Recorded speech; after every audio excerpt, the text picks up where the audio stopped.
గోదావరి ఉధృతితో ములుగు జిల్లా వాజేడు మండలం జలమయమైంది. నాగారం గ్రామంలో లోతట్టు ప్రాంతాలు నీట మునిగాయి. ఏండ్లు గడుస్తున్నా ప్రభుత్వాలు మారినా తమ బతుకులు మారటం లేదని ముంపు బాధితులు ఆవేదన వ్యక్తం చేస్తున్నారు. గోదావరి వరద వచ్చినప్పుడల్లా హడావుడిగా అధికారులు లోతట్టు ప్రాంతాల్లో వారి పేర్లు రాసుకొని వెళుతున్నారు తప్ప శాశ్వత పరిష్కారాన్ని మాత్రం చూపించడం లేదని వాపోతున్నారు. ప్రతి ఏడాది ముంపునకు గురవుతున్నామని తమకు న్యాయం చేయాలని డిమాండ్ చేస్తున్నారు.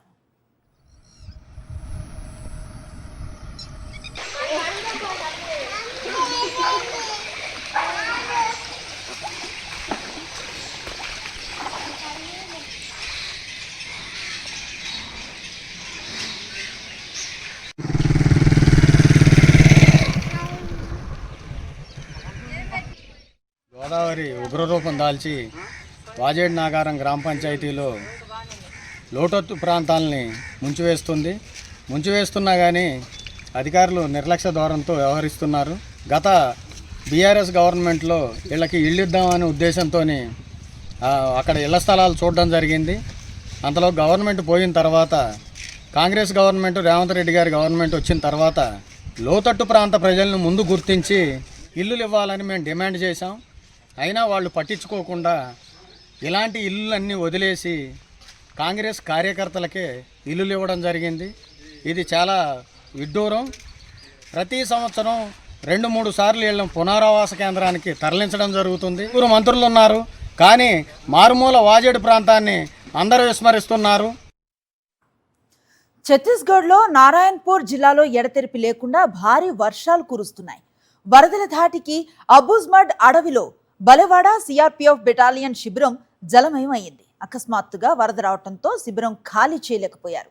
దీంతో చేసేదేం లేక శిబిరం పైకప్పులు చెట్లపైకెక్కి జవాన్లు పడిగాపులు కాశారు. ఉన్నతాధికారులకు సమాచారం అందించడంతో రంగంలోకి దిగిన రెస్క్యూ టీం సిబ్బందిని సురక్షిత ప్రాంతాలకు తరలించింది. ये देखो 2 बंदा है, एक उधर है, एक घर का ऊपर है, एक बंदा बैठा हुआ है.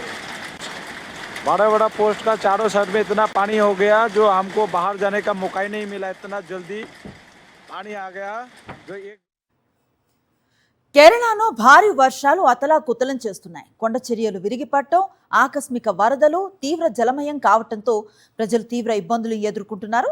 భారీ వర్షాలకు ఇడుక్కి, కొట్టాయం జిల్లాలో కొండ చర్యలు విరిగిపడి 3 మృతి చెందారు. పంబ, మణిపల, మీనాచిల్ నదులు ప్రమాదకర స్థాయిలో ప్రవహిస్తూ తీర ప్రాంతాలను హడలెత్తిస్తున్నాయి. రన్ని, మణిమల, ఎరట్టుపెట్ట, పాల ప్రాంతాల్లో ప్రధాన రహదారులు నీట మునిగాయి.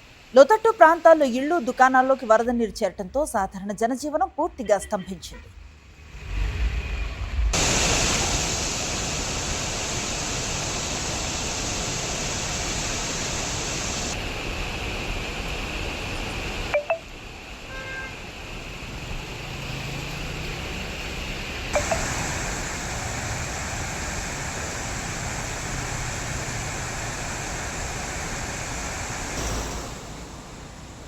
ప్రవాహం పెరగటంతో పతనంతిట్ట జిల్లాలో కల్లార్కుట్టి డ్యాం అన్ని గేట్లు తెరిచి నీటిని దిగువకు విడుదల చేస్తున్నారు అధికారులు.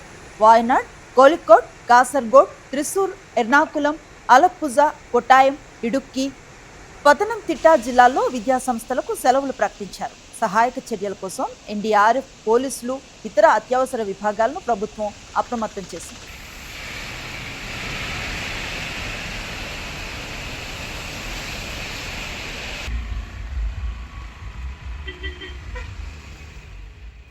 కేరళలో 8 జిల్లాలకు రెడ్ అలర్ట్ జారీ చేసింది భారత వాతావరణ శాఖ. పతనంతిట్ట, కొట్టాయం, ఇడుక్కి, మలప్పురం, కోలికోట్, వాయనాడ్, కన్నూర్, కాసర్గోడ్ జిల్లాల్లో అత్యంత భారీ వర్షాలు కురిసే అవకాశం ఉందని హెచ్చరించింది. ఎర్నాకులం, త్రిశూర్, పాలక్కాడ్ జిల్లాలకు ఆరెంజ్ అలర్ట్ ఇచ్చింది.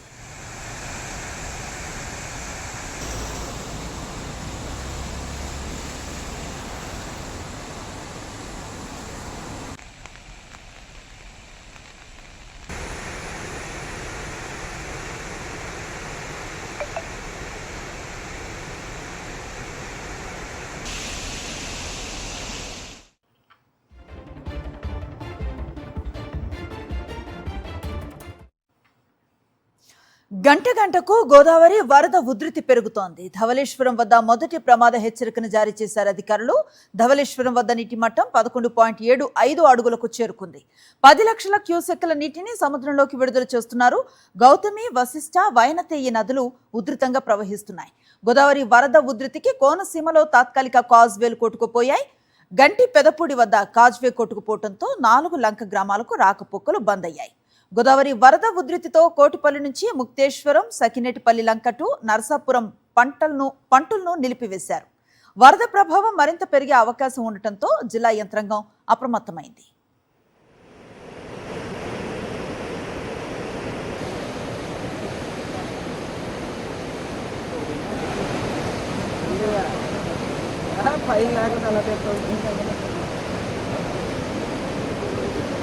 గేట్లు తీయాలంటే అవును గేట్లు అవతల పక్కన వేసుకుంటాం కదా ఎంత దిగవర్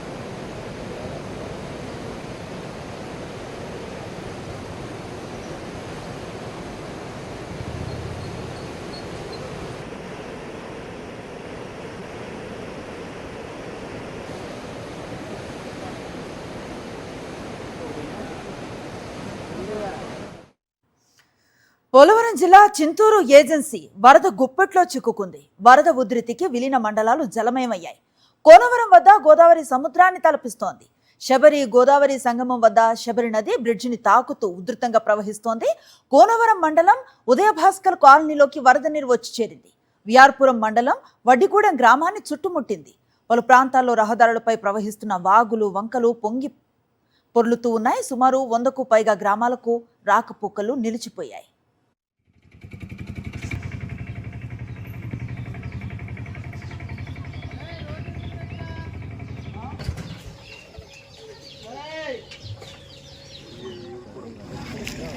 తీయలేదు కదా.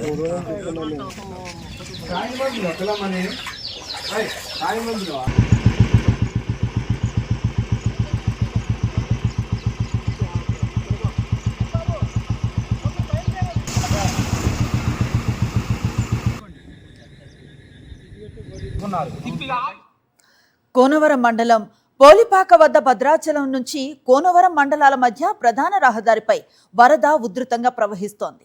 ఆంధ్ర, తెలంగాణల మధ్య రవాణా వ్యవస్థ స్తంభించింది. చింతూరు మండలం ముకునూరు వద్ద ప్రధాన రహదారిపై సోకలేరు వాగు పొంగి పొర్లుతోంది. సుమారు 100కు పైగా గ్రామాలకు రాకపోకలు బంద్ అయ్యాయి. ఏటపాక మండలం చోడవరం వద్ద జాతీయ రహదారి 30 పైకి చేరిన వరద నీరు పూర్తిగా ముంచేసింది. దీంతో ఆంధ్ర, తెలంగాణ, ఒడిశా, ఛత్తీస్గఢ్ రాష్ట్రాల మధ్య రవాణా వ్యవస్థ స్తంభించిపోయిన పరిస్థితి.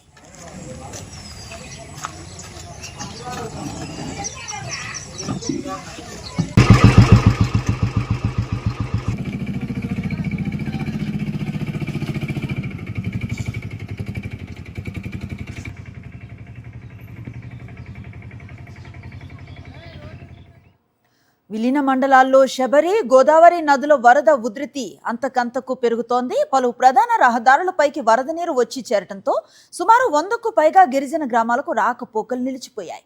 ఎటపాక మండలం చోడవరం వద్ద జాతీయ రహదారి 30 పైకి వరద నీరు వచ్చి చేరింది. దీంతో ఆంధ్ర, తెలంగాణ, ఒడిశా, ఛత్తీస్గఢ్ రాష్ట్రాల మధ్య రవాణా వ్యవస్థ స్తంభించింది.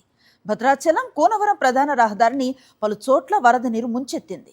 దీంతో ఆంధ్ర, తెలంగాణ రాష్ట్రాల మధ్య రాకపోకలు నిలిచిపోయాయి. వరద బాధితులు పునరావాస కేంద్రాలకు తరలి వెళ్తున్నారు.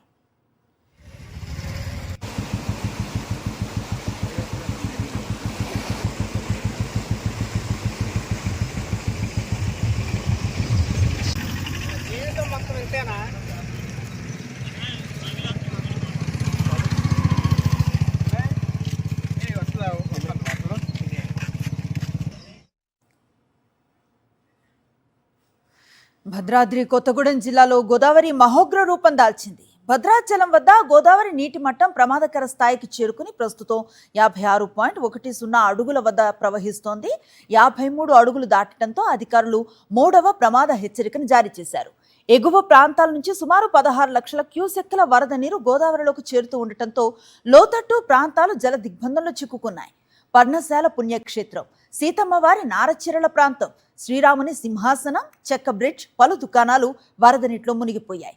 అలాగే భద్రాచలం నుంచి చెర్ల, కోనవరం, సారపాక, బూర్గంపాడు వైపుకు వెళ్లే ప్రధాన రహదారులపై వరద నీరు చేరటంతో అధికారులు రాకపోకలను నిలిపివేశారు.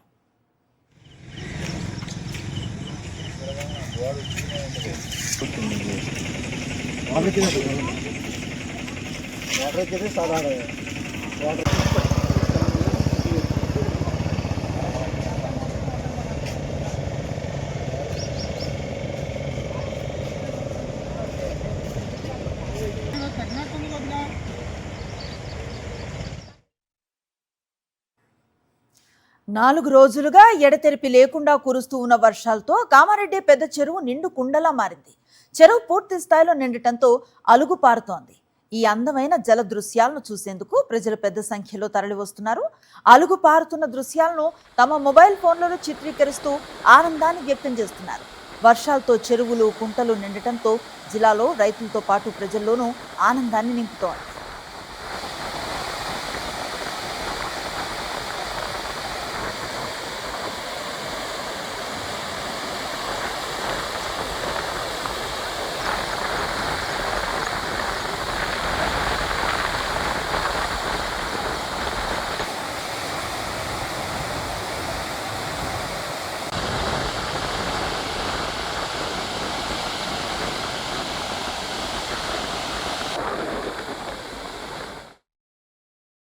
మరిన్ని అప్డేట్స్ కోసం ఛానల్ను సబ్స్క్రైబ్ చేయండి. నోటిఫికేషన్స్ కోసం బెల్ ఐకాన్ పై క్లిక్ చేయండి.